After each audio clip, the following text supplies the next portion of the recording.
Welcome to Armchair Anonymous. I say it throughout the episode, and I'm going to say it again publicly. I was way wrong on this prompt. I had very low expectations. I thought it was going to be really earnest and saccharine. And a new word we just learned, trivial? Treacle. Just learned treacle. Mm-hmm. Still don't have my hands around it. I would not be able to use it for a while with confidence. Okay, we'll work on it. But I thought it was going to be a little bit of that. Yeah. And this turned out to be one of our best prompts ever. It was so fun. I mean, there's murder afoot. Well, yeah. Ding, ding, ding. Easter egg. Easter egg. But it could come in any one of these stories. True. I really do want to get a board in here that has words we're learning. Oh, that would be fun. Yeah. Treacle would be the first. Is there another one that we've been circling? No, that's the first. That's the first one. Okay. First submission, treacle. Yeah, I think you can listen to this. Unless you've been murdered. Yeah, it would be triggering if you've been murdered. Yeah. And you hear this. Yeah. It would remind you of being murdered for sure. Please enjoy Blessings in Disguise. Hard times come and go. Good times, take them slow. My life, I had them both. Remember one thing, you gotta know, I'ma keep on shining.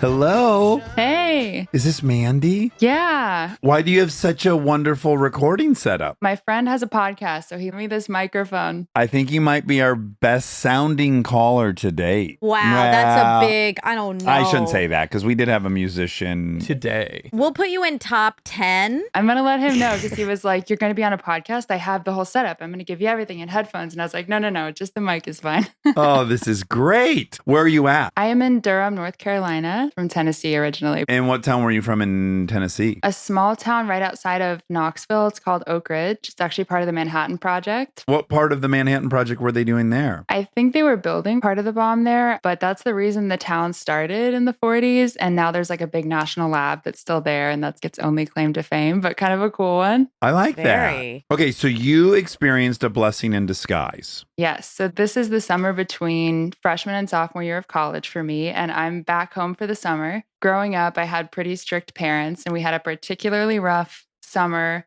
right before I went to freshman year of college. I was sneaking out. They were doubling down. They were trying to be like, okay, you're 18, but here are still the boundaries when you're living here. And I'm like, well, I'm 19 now. I've been living on my own for a whole year. I have all this wisdom. So we're kind of trying to figure out our boundaries. And I decide I'm going to get a job at the only bar in my hometown.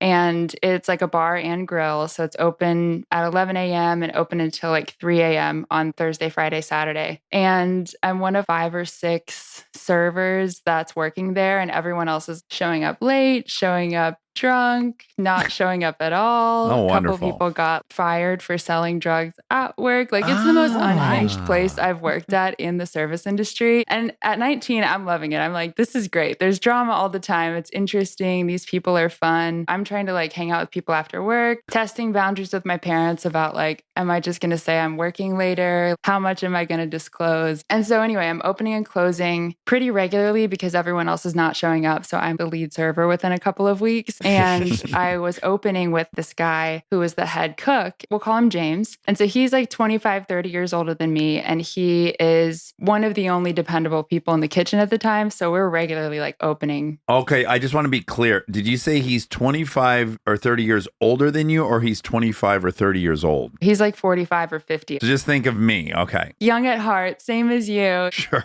He's super friendly, kind of a hippie vibe, hanging out with everyone that's in their 20s and 30s working there. And he's part of the group. It doesn't seem weird to me at all that we're opening together. A couple weeks into this, he decides to ask me out. Oh, sure. I can friend zone this. We can keep it cool. Like we just have the rest of the summer. He's really friendly. And I'm like, there's no harm in going to see a movie with him and then meeting up with other friends. So I'm like, okay, this is on my day off. How do I broach this subject to my parents? And like, I'm just going to be very casual about it. I'm just catching a movie with a coworker. It's no big deal.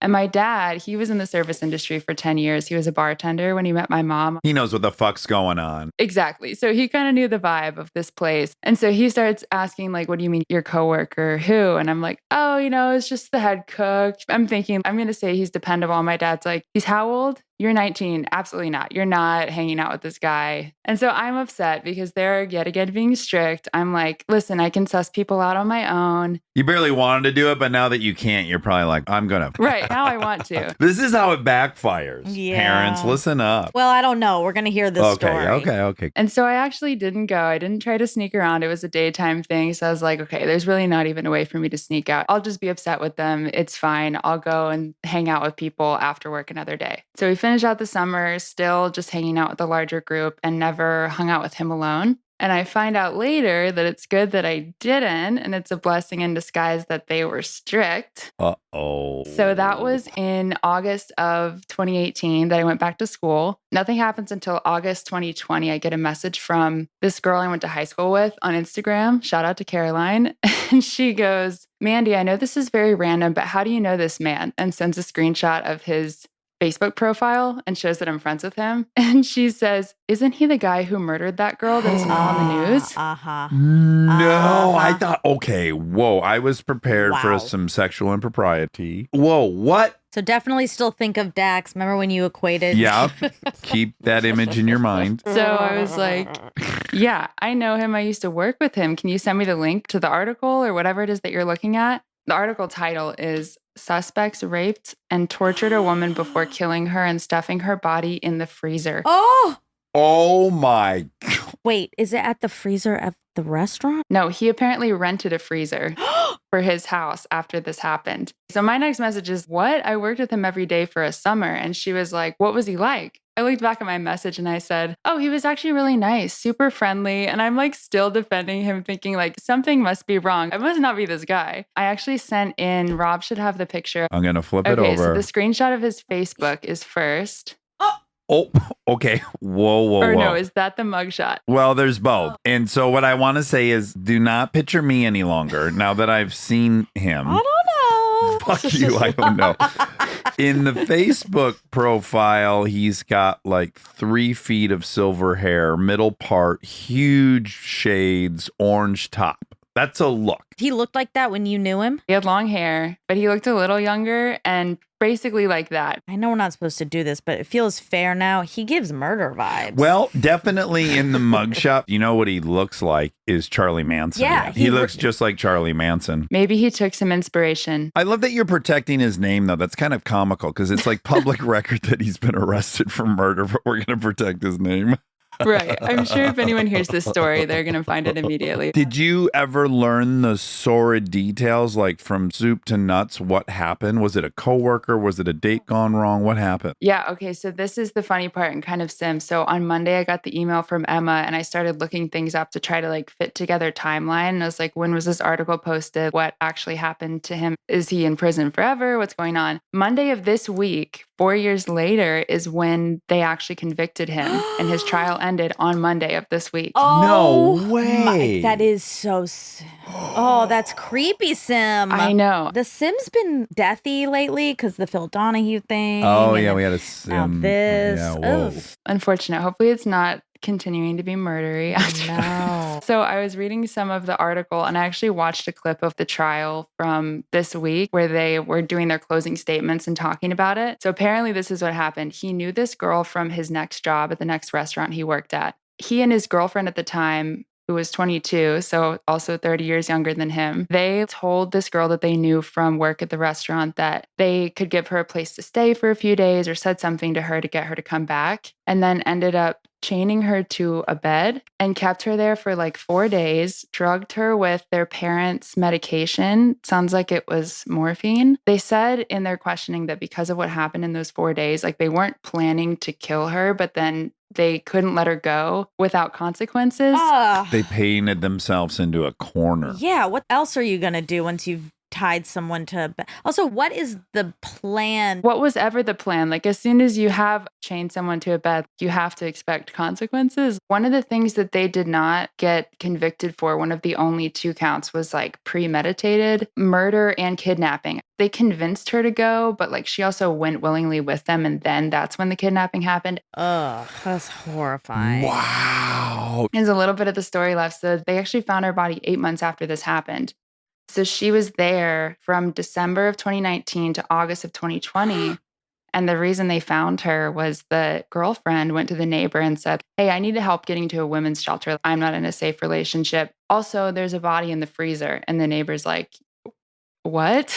And then the police show up without a warrant and they're like, hey, do you have a body in the freezer? And he's like, nope. And so they leave. It takes them a few days to get the search warrant. Again, small town stuff. It's not very organized. They come back with a search warrant. And all he's done to try to cover his tracks is he started to clean out the freezer. And so to clean out the freezer, he took the body parts and put them under his bed. Holy smokes. Did you call your parents and tell them and admit that they were right? No, I'm going to send them. You're going to send them this episode? This is the first time I will ever say you were right for being strict. This is how they'll know. I wonder if they've heard about it now because this week it's like national news. Just all of that, like with it being someone he knew from another job and wasn't really truthful with them about what they were doing when hanging out. Makes me really glad that I didn't even get close to that scenario with him. Listen to your parents, y'all. Exactly. Strict parents are good sometimes. Maybe life-saving. Oh, wow. Ooh, that's a new That's one a big for one. us. And great mic. Oh,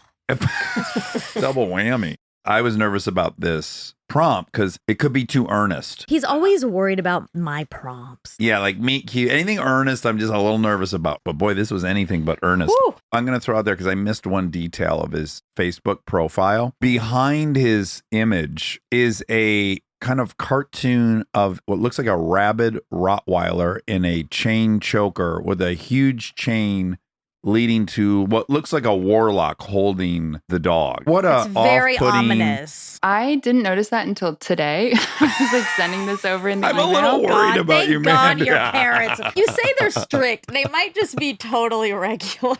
They might just be completely normal. There's a lot of other things where I was like, there's no reason for you to tell me no to this, that, or the other. And this thing, I'm looking back and I'm like, Oh my God. there were some questionable decisions on my part. Yeah, there's quite a few red flags. Wow. Well, that was a great story, Mandy. Yes, thank Yeah. you. Thanks for having me on. This is so cool to see you guys and say hi. And I wanted to give a little shout out to my friend Olivia. She actually just texted me and was like, how was recording earlier? Oh, lovely. Shout out. We like talk about the show every week and we always accidentally bring up something that we've just heard you guys talking about. And then we turn to each other and we're like, did you listen to Armchair this week? We're like, yes. Well, it's great meeting you, and I'm certainly glad you're alive. Me too. I'll have to say thank you to my parents for real after this.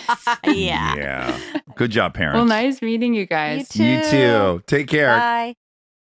Do you remember in Seven when Brad Pitt's like, no, he's not smart. He's probably walking around in his fucking grandma's underwear. Oh, yeah. Morgan Freeman's just like so disappointed with how immature he is. Oh, I love that movie. Me too. I love Brad Pitt in that. Oh, he's so good and He was so hot. willing to Be stupid. be stupid. Yeah. Yeah. But also, Oh, but gorgeous. oh, God. I want to watch it right now. Me too. Let's stop. Sorry. Sorry, guys. We couldn't finish. We had to Watch call a the other movie. people.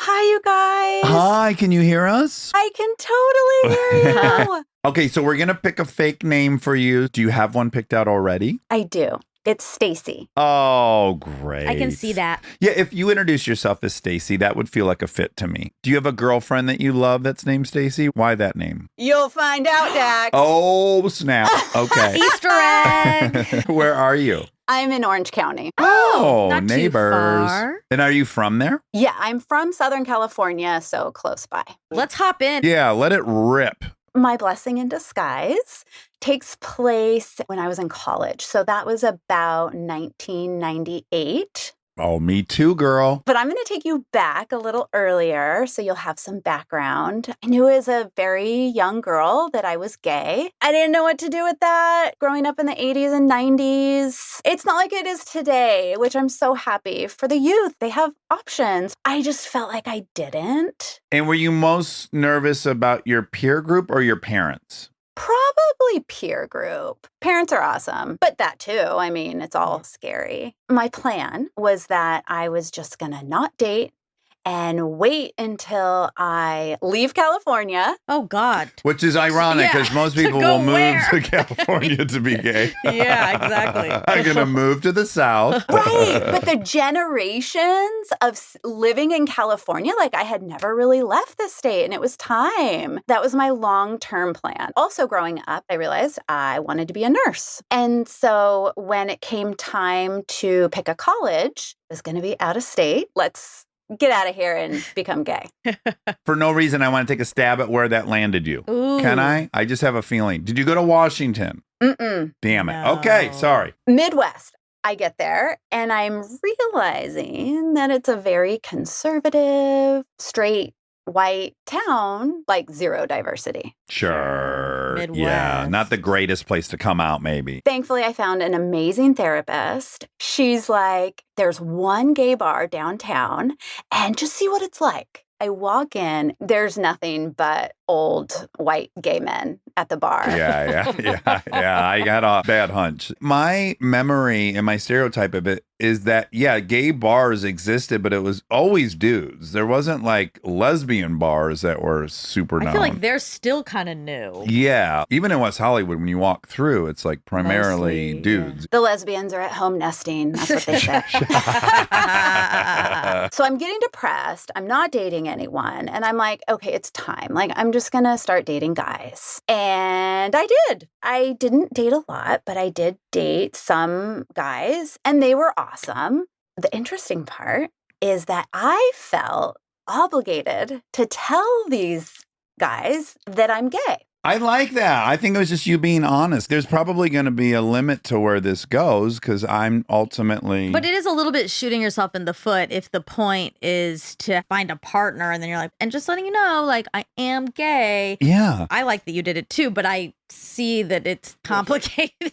For people who are attracted to unavailable people, you were the hottest thing in the world. I end up meeting this older guy at a bar who's super good looking. We end up dating. And to my surprise, I'm really falling for him. Oh, wow. We're going to call him Tom. Tom wasn't really into the relationship, I could tell, and I could play it off by like, oh, I'm not either. But I was. Time went on, couple months. It was confusing. It was hard. I didn't know what was going on. And so I'm 19 now. I was like, I'm going to confront him. I'm going to call him up and say, what is this all about? Are you seeing someone else? And he says, yes, but you're going to laugh. And he goes, okay, her name is Stacy.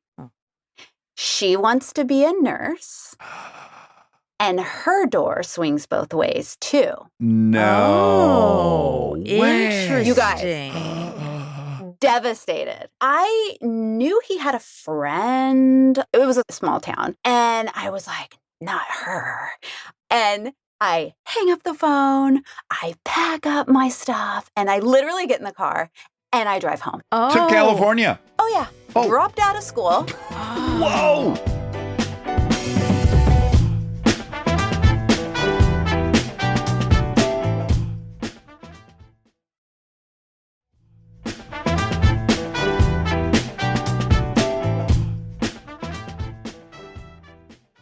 Also, why do you say you're going to laugh? I mean, I know there's so much coincidence, but I thought he was going to say, yeah, but it's a man, I'm gay. That would have been something that maybe you could laugh at, but just to like, oh, it's another girl that's just like you, but I like her instead is not that funny. Yeah, so you can get the devastation. It was about 6 months. I was just heartbroken, confused. I still had some good friends that I didn't even say goodbye to in college. They literally got in the car, came out to get me. See, here's the upside of the Midwest. That's a very Midwest gesture. We don't know if they were from the Midwest. They were. In the car on the road trip back, we're planning out my life. So I'm going to live with so-and-so. My other friend's going to get me a job at this really great restaurant that I know is successful. And so I'm feeling good. I get an interview at the restaurant, and it's like right after the lunch shift. So there's not too many people in the restaurant. And this super cute girl starts walking by, a waitress at the restaurant. and I see that her name tag says Stacy. No. Oh, yes. It was her, and I needed money. I ended up working there. I had covered for her, and she was super awesome and great, which made her even worse in my eyes. But she's like, I'll buy you a beer after work one time. And I'm like, okay, whatever. And so that one time came. The one beer turns into 2 and 3 and 4. And I'm like, Stacy, I need to tell you what I know about you. And she had already broken up with Tom. I was like, look, not only am I the girl that he was dating, but like he told me that your door swings both ways. In that drunken moment, something changed. And we were immediately drawn to each other. We totally hook up that night. 24 years later, we're married. Oh, I love this story. Oh, this is a We meet have a cute and a baby. blessing in It is. disguise. And a bad ex. 3 prompts. Oh, wow. Wow. That's great. Love that. I love her so much. She's incredible. And your person's out there if you're looking for that person. You never know where you're going to find that person. Besides having my son, that's like the best story that I have. I love it. I also love my favorite friends are mine where I hated them first and then we became friends. That's like kind of my favorite group of friends. You didn't hate me at first. Excluding you. And I Okay. liked Aaron at first. Yeah. But I have a lot that I thought I didn't like. Yeah, And I that like is those. always a fun story. Oh, this is great. And you guys have been thank you together for forever. sharing that. That was lovely. I wonder what Tom's up to. Hopefully, Tom's got his hands full still. hopefully he found love. Fulfillment. We're somewhat acquaintances. We keep in touch. He's doing fine. On some level, we have We him to gotta thank a thank little him. bit. Yeah. Thank him, honey. And he reminds us that. Of course he does. Of course he Yeah, does. He sounds He's like a man. That type. Yeah. Oh, well, this was a blast. And I'm happy for you and Stacy. Thank you guys. Very nice to meet you. Yeah, really fun. Take care. Bye-bye. So Looks adorable. like we're 2 for 2 on blessings in disguise. Total slam dunk thus far. Hello. Hello. I thought maybe I was being pranked. This is real. This It's is real. real. Who would prank you? Do you have a friend that could have possibly set this up? Maybe Emma thought it was a funny joke. I don't know. She's such a prankster. She's bored. She's in New York, bored out of her mind. She's like, well, let's fuck with Ryan. How are you, sir? Doing well. How are you guys? Wonderful. Where are you? I am in my closet in Aurora, Colorado How long have you lived there? since April of 2022. Oh, okay. So semi-recently. Did you have like a COVID change of heart? I'm going to go in a different direction. Yeah, that's actually part of my story. Oh, okay. yeah. Okay. I won't jump to the end then. First things first, I also went to UCLA, Oh, you did? What years? 2012 to 14. I transferred in from Santa Barbara City College and then finished. I went there for a year myself. Wow. It's the path. Yeah. And were you from California? Yeah, I actually grew up just north of Santa Barbara in like the Santa Ynez Valley area. Oh, I know it well. Nice. Dirt bike country. You're already used to the beauty of Santa Barbara, but I moved from Detroit and went to Santa Barbara City College, and there's a lawn there that's like 5 acres of grass just on a cliff looking at the ocean. And I would be there studying, and I just thought, this is impossible. I would park at Ledbetter Beach and then have to turn around and walk away from the sand to go to class. Wow. It's just, a real force of will to attend there and actually go to class. Okay, so you went to UCLA. What'd you major in? I studied physiological sciences. All right, let's hear your blessing in disguise. Okay, so I'm a bit hesitant to say it because I know it's such a traumatic event for so many people, and I don't want to minimize or project toxic positivity. But the pandemic itself is actually my blessing in disguise. So it's January of 2020. I have moved back to Los Angeles to start a postdoctoral fellowship. I'm about a month out from having finished my PhD. So I'm living alone in walking distance from Cedars. Fast forward a couple of months, we are now basically shut down. All research studies are no longer allowed to continue unless they're like life-saving, important cure and treatments, which is not the nature of the study I was working on. So my supervisor gives me a call and says, we have to shut down the research study. We're not able to be withdrawing any funds from this study because we're not actually collecting any data, which means we have no money to pay you.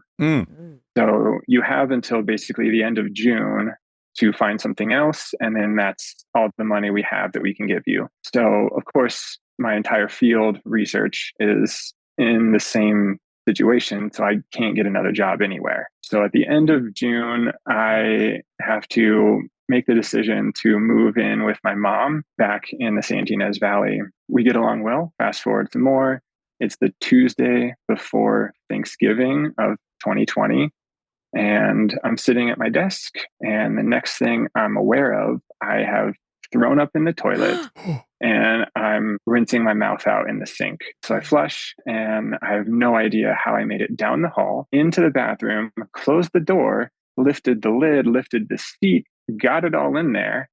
And I'm now aware of where I am. Because of the pandemic, my mom is working from home and she's heard me spewing. So when I open the door, she's standing right there and she says, "Are you okay? Were you just throwing up?" And I'm like, "It tastes like I was throwing up." And she's like, "Okay, well, was it something you had for breakfast?" I was like, "I don't remember." Yeah. And she says, "Well, we had the same thing for dinner and I feel fine. What did we have for dinner?" And I'm like, "I can't remember." And she says, "Okay, that's it. Get in the car. We're going to the hospital." And I was like, "No, Mom, it's fine. I'm done throwing up. I feel totally good. You're overreacting." She's like, "No, we're going to the hospital." Ryan, were you having any problem processing other stuff other than just your memory was absent? I didn't think so. But when they were asking me obvious questions like, "What day of the week is it?" I'm like, "It's Tuesday, right, Mom?" So she was definitely detecting some disorientation. I had an altered level of consciousness. My brain was not functioning properly at the time. About 8 hours later, I have a CT and an MRI done, and they're coming back and telling me that I have a mass the size of a walnut in my right frontal lobe. Oh. I sent pictures. Yeah. We have them. Let me see. So those are more recent MRIs, but you're able to see the gap No. that's just missing from where that was. Oh, wow. Because I thought you had a stroke. No, thankfully, it was just brain cancer. Oh my God. Thank God. I guess you're allowed to make that joke. You're entitled to it. So it was malignant. My God. Yeah. So over the next couple of weeks, I have Zoom consults with neurosurgeons, oncologists, neurologists. We get insurance sorted out and we schedule surgery for January 5th, 2021, back at Cedars. So I go in, have surgery done. You can see the huge thing that they melon balled out of my noggin, medical terminology. Just for the listener, it's like a cross section of your brain. And if I had to say what percentage this melon ball's taking up, it's like a good 15%, the black spot. I mean, it's a considerable size. It's not small. Have surgery, a couple nights in the hospital, have another seizure, and then get discharged back to go home with my mom. February, start 5 days a week of radiation treatment, daily chemotherapy. And then in March of 2021, I start 1 week on, 3 weeks off of chemotherapy cycles, and those go for basically 12 months. Oh my gosh. Things go pretty smoothly, few minimal complications. End up finishing my last round of chemo in March of 22. April of 22, I move out here. May of 22, I start a new postdoctoral fellowship at the Anschutz Medical Campus here.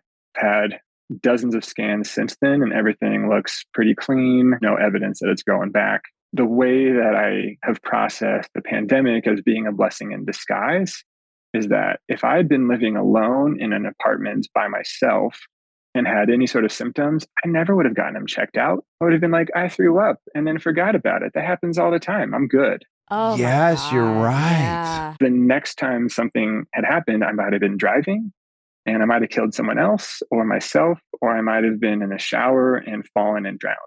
So blessing, I'm still here. And I also might have let it just keep growing. Well, that's what I was going to say. Yeah. Who knows how fast moving it was? It could have been inoperable at the point. That's sort of number one. Two, because I had only worked for 5 months, I had made such little money that I was still well below the poverty threshold in California.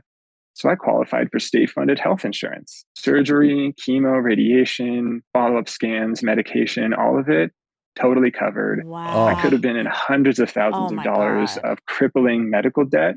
And then the most persistent, sustained blessing that I can take out of this has been that it really forced me to stop and recalibrate my values and just sort of reevaluate work-life balance. I had spent a lot of my 20s with the mindset of, I'm just going to work, put my head down, and I will enjoy myself when I get where I'm going. When I get to the top of the mountain, I'll look around and enjoy the scenery. And that allowed me to be very productive and make it through school and a PhD quickly. But that's not a good formula when the next season of life is just adulthood. If it had not been for COVID, I don't think I would have been forced into that hard reboot sort of situation. And then I would have probably still had been just like nose to the grindstone. I'll enjoy myself when I'm finished working. The great lie we all tell ourselves. There is no finish. I got to have a balanced life where I'm able to actually enjoy what I do outside and the work that I do. Wow. That's Yeah, it's great. almost unimaginable to think someone would have a positive spin on getting brain cancer at your young age. But yeah, that is all very legit. Yeah, and true. Another important one, if it hadn't been for COVID, I would not have moved here. And I would not have met my friend Molly, shout out to Molly, who introduced me to the podcast. Oh. So we wouldn't be doing this if it wasn't for the pandemic. We'll just call that the cherry, maybe. The arm the arm cherry. cherry on the cake. Thank her for us. Yeah, that we got to meet you. Well, my goodness, what a crazy story. That's very impactful. I think that will hit a lot of people. I hope so. I'm now in a position to share that story and be able to come out from that kind of experience with some processing and being able to work through it and go, okay, well, that was not great at the time. Don't get me wrong, 0 for 10 would not recommend brain cancer, but it's nudged me into a positive direction and a positive sort of perspective on things. Does it at all, Ryan, change your worldview? My fear of like, if something like that happened to me, I feel like I would forever feel vulnerable. Like, well, fuck, if that could happen, could it happen again? Certainly. I mean, having a background in physiology and sort of medical adjacent knowledge, the first thing I did was go on the internet and start looking up like, okay, what's the prognosis? Do these things come back? If so, do they come back worse? What's the timeline on all of that? And I brought all that information to my oncologist. And he was like, okay, what you got to understand is that there's so many other factors. So you're young and you were healthy before this happened, which means that your body is going to be able to withstand the chemo and also help your body when the chemo kills off cancer cells. Your body is going to clear those out. But also, if you could pick a place to put a tumor, that's the place to put it, because the functions of the left and right frontal lobe are a lot more shared than other parts of the brain. One of my questions was like, well, when you do surgery, are you going to be like digging out grad school? Right, Yeah, exactly. And they're like, no, we think it's been in there for a while. And so whatever that tissue should have been doing, it hasn't been doing this whole time. So like whatever should have been there is already on the left side of your brain. So they were able to go in and be very aggressive and get not just the cancer, but some extra margin around it and take out some healthy tissue just to be sure. Boy, think how we have figured out how to do that. My That's God, wild that we I can get into the know. brain. Oh, well, Ryan, that's an incredible story. Thank you so much. Of course. Thanks for having me on the show. Yes, please tell your friend we said hi, and we hope you stick around with us. Absolutely. All right, take care. Bye. See, Ernest can be good. Yeah, you're right. There's a lot I told you so's happening in this In my episode. We should change the name of this prop to I Told You So. Can you knock on wood right now? Thanks.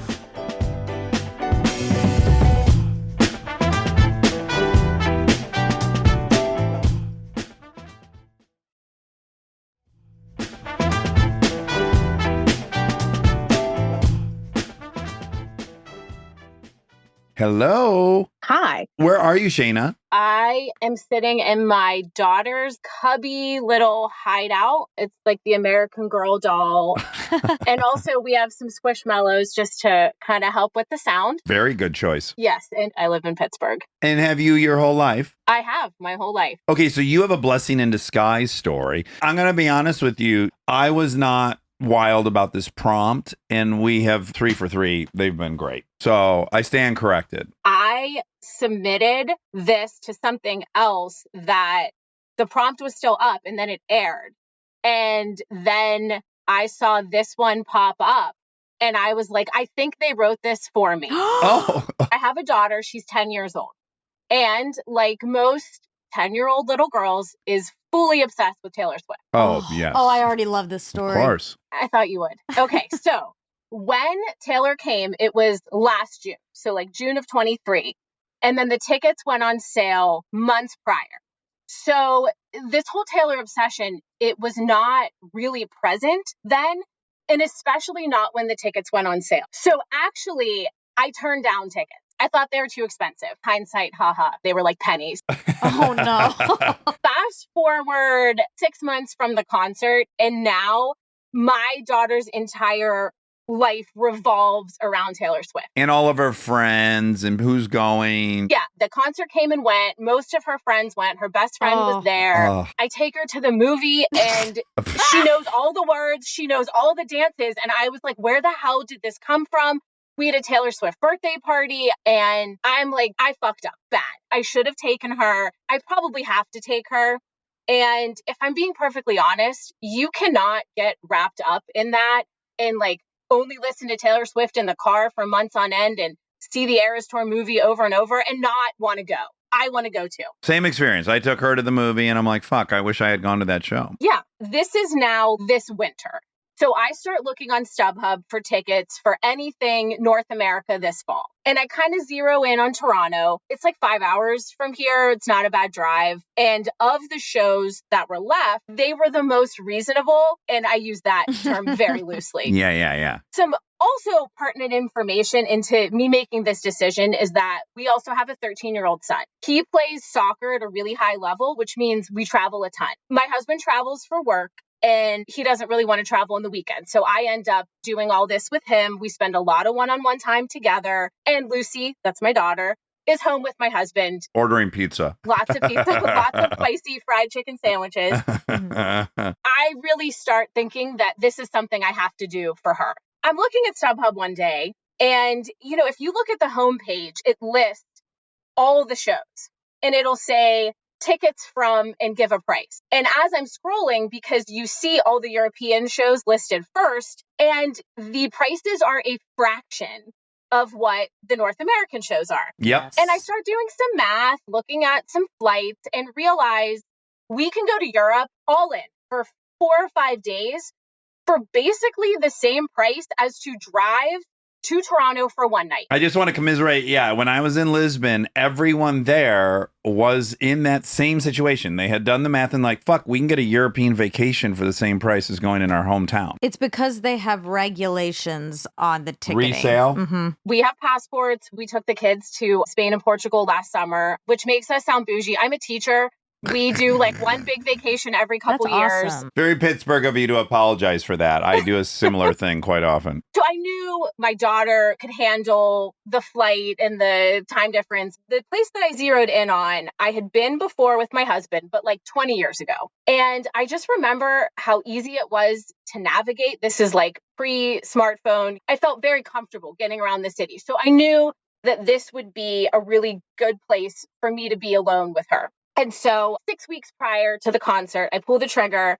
I buy the plane tickets. I buy the tickets to the show on StubHub. I find us a cute little boutique hotel. And I am terrible with surprises and secrets. I just want to tell everybody when it's exciting. By some miracle, I am able to keep this secret from her. I made it all the way to the day before we're going to leave. And it is a Monday. My daughter goes to her friend's house for the afternoon. I'm packing. I got her a cute little Reputation bodysuit. That's her album. I had a little Lover bodysuit. You know, we're all set. And the last thing I needed to do was put all of our passport information into the airline app to get our boarding passes and stuff.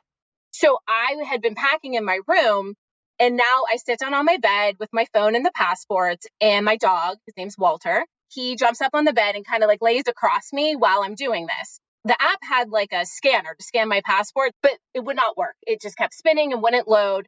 So I typed in the numbers, but it said I would still have to go to the ticket counter to get our boarding passes. So then I set our passports on my nightstand because sweet Walter was laying across me. I don't want to disturb my dog. I'm getting PTSD hearing this story. Then I look at my phone and I'm like, oh shit, I have to go pick up Lucy. I just run out the house. Lucy is around the corner. This is a 5-6 minute round trip. So we are walking back in the house. She's in front of me, and Walter runs out of the hallway where my bedroom is to greet her first. And I hear her go, what do you have? And I peeked my head around the corner. It's her passport. He has her passport. And time stops. I grab it out of his mouth and I run to my bedroom. And there's my passport on the floor in way worse shape than hers. Oh, Walter, you bastard. God, dogs. I have them here to show you, and I'll explain too. He had chewed basically like all four corners of the covers, and we had renewed specifically mine and hers last spring. So we have the new ones. I don't know when the last time you guys renewed, but like our photo pages are plastic. Yep. There were very obvious bite marks on all the corners. So this is one of them. Okay, Walter. And on mine in particular, he did chew through my photo page. This is happening, and I'm trying to not let Lucy see just how much I'm about to lose my mind, because I'm not going to ruin the surprise like this. So I run outside and I call my husband. I don't really remember all of this, but based on the tone in my voice and what I said, he thought something tragic had happened to one of the children. Yeah. He was out to dinner for work. He stood up so abruptly from the table. The entire restaurant is looking at him. And now his tone is matching mine until he's like, okay, you need to breathe. You need to tell me what's going on. And finally I spit out, Walter chewed our passports. I don't remember getting off the phone with him. I start Googling, what do you do with a damaged passport? So I call the passport agency and I explain what happened. As it turns out, I'm not the first person that this has happened to. Our flight was at 11:30 a.m. the next day. And she said, this is great. I can get you an appointment at 8:30 tomorrow morning to get a new passport. Like, okay, great. I'll be there. Starts giving me the address, Buffalo, New York. And I said, Buffalo, I just told you I live in Pittsburgh. That's a 4-hour drive. Also, what's important is that I bought non-refundable plane tickets because they were cheaper. Yeah. Based on the travel time, layovers, day in which the concert was taking place, we had to travel that day. I exhausted every option. It was 6 p.m. Could I get in the car and drive the 5 hours to Philly right now, get an appointment in Philly Tuesday morning, and then fly from Philly to Boston to get my connection overseas? And no one had appointments. So I get off the phone with this woman with basically her saying, if your photo page is still intact and all the information is there and you can read it, I think you're going to be okay. Yeah. I got off the phone. I felt pretty good. I then text pictures of our passports to everybody I know that does a lot of international travel. And every single person said the same thing. You're going to be fine. You might have to tell the story. They might laugh, but you're going to be there with your adorable little daughter. It'll be fine. That wasn't good enough for me because I started Googling, and everything Google told me was the exact opposite. Sure. Like, there is no way we are traveling with these. So I called the passport agency back. I get a different person who immediately was like, you can't travel with a damaged passport. We ended the call with, listen, I can't see them. If you want to go to the airport. Yeah, you got to. What else are you going to do? My husband comes home from dinner and he saw the passports and was like, you're fine. He was so confident. I was not. But we did agree to go through with the whole surprise for Lucy. The whole time I intended to wake her up the morning of the flight and tell her. So we do it. We come in filming 6 a.m., wake her up out of a dead sleep, say, hey, remember how we were going to go back to school shopping? We're actually going to go to the airport and go fly to Europe to see Taylor Swift. It's everything that you want.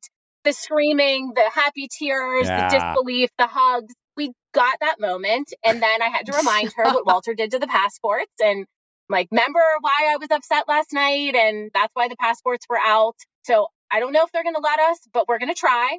And if this doesn't work out, we're going to figure something out. So we go to the airport 3.5 hours early. Aaron, my husband, he's so sure. He doesn't even wait. He just heads home, drops us off and goes home. And we walk up to the ticket counter and she asks for our passports. And I'm friendly and confident and make a joke about my dog and pull out the passports.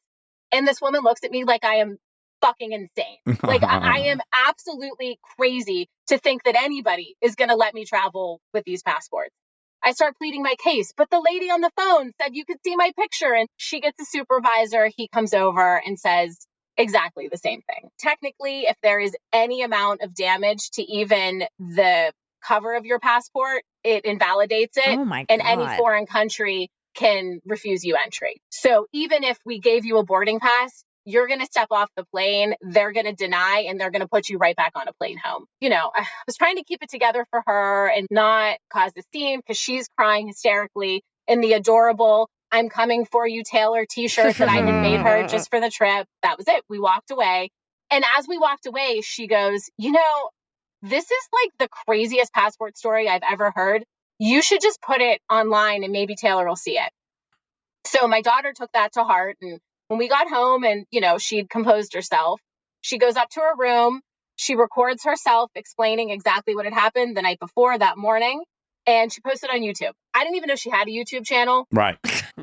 I share it on my Facebook. And if anything, it was very heartwarming, the amount of people that reached out to us that wanted to help. Because my friends shared our story, and people that are friends with our state representative, they're trying to get my contact to get a passport or to get me a refund on my flight. Like, it was really, really sweet. It meant nothing to my daughter, but at least it made me feel better. But we certainly went to bed really sad that night. And then it's now Wednesday morning. We wake up, and I had joined several Facebook groups for the Taylor Swift shows in this city. And there were a lot of other moms like me coming from the United States with a daughter Lucy's age. And we were going to meet up, do some sightseeing. And I'm seeing their posts. They've landed at the airport. They're in line at the merch tent. And it is just like a dagger through the heart. Now is a good time to tell you that the show that we were going to see was in Vienna. Oh my God. Oh, no. So about 2 hours later, in the same Facebook group, that's the first place, because a lot of these people in this group live in Vienna. So that's the first place that I see the news break first of the arrests from the terror plot. Oh my gosh. I run into my husband's office holding my phone, showing him the headline. He's like, "Oh my God, this is why. I knew there was a reason you were not supposed to get on this plane. And this is why. I would have been worried sick. Can you imagine being there with her to find out the concerts had been canceled?" Yes. Yeah. All of a sudden, it was like, oh my God, did Walter know?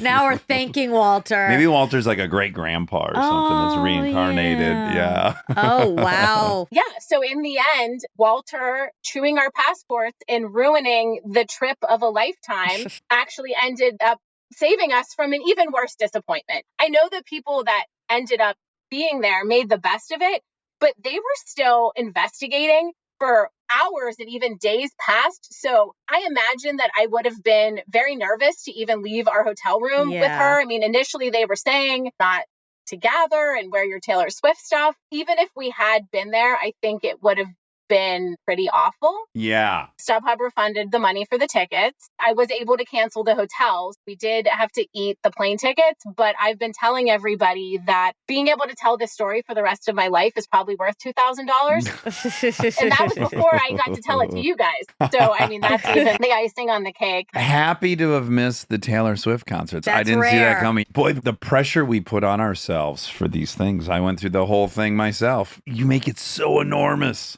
Wow. Well, that really worked out. What if you had gotten on the plane, they did get you a boarding pass, and then you flew all the way there, and then they did not let you enter, and you had to fly all the way home, and then it was canceled? Oh, my God. What if I paid all this extra money? I drove through the night to Philadelphia. Then I paid extra money to fly to Boston and did all that stuff, only to get there and then have it be canceled. Oof. I'm kind of still hung up on the dad going like, "You're going to be fine. There's no problem." And then when it didn't work, I was like, "I told you there was a reason." That's such a dad like, move. I knew it. He had like multiple "I told you so's" and he was wrong the whole time. Yeah. That is very dad. Yeah. Oh. Well, Shayna, there's no way that your daughter can tell the story as she gets older and not recognize how much effort you put into making her happy. And that's really what it's all about. That is. It's not really about Taylor. Well, she's pretty cool. You know, we did get that moment when I did surprise her. Yeah.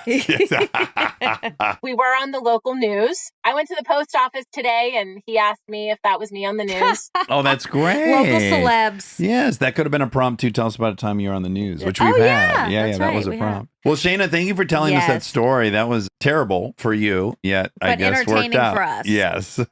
Just real quick, I need to give a shout out to my best friend Amber because we listen every week and compare notes. We both have had several other prompts that we've thought about writing in for, but as I mentioned before, I'm a teacher, and this was the one I felt safe. This is good. Non-canceling ish. Well, send her our love. So nice meeting you. Yeah, thanks for chatting. So nice meeting you guys too. Have a wonderful rest of your day. You too. You too. Bye. Take care.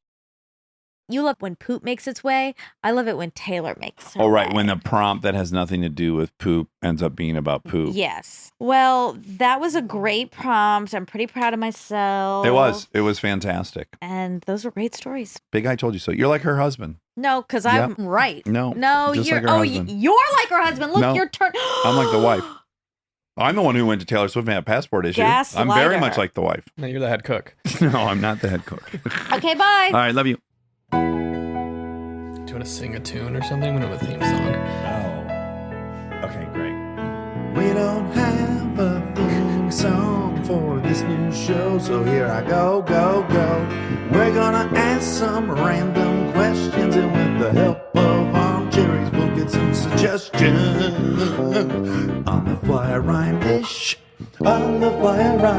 enjoy.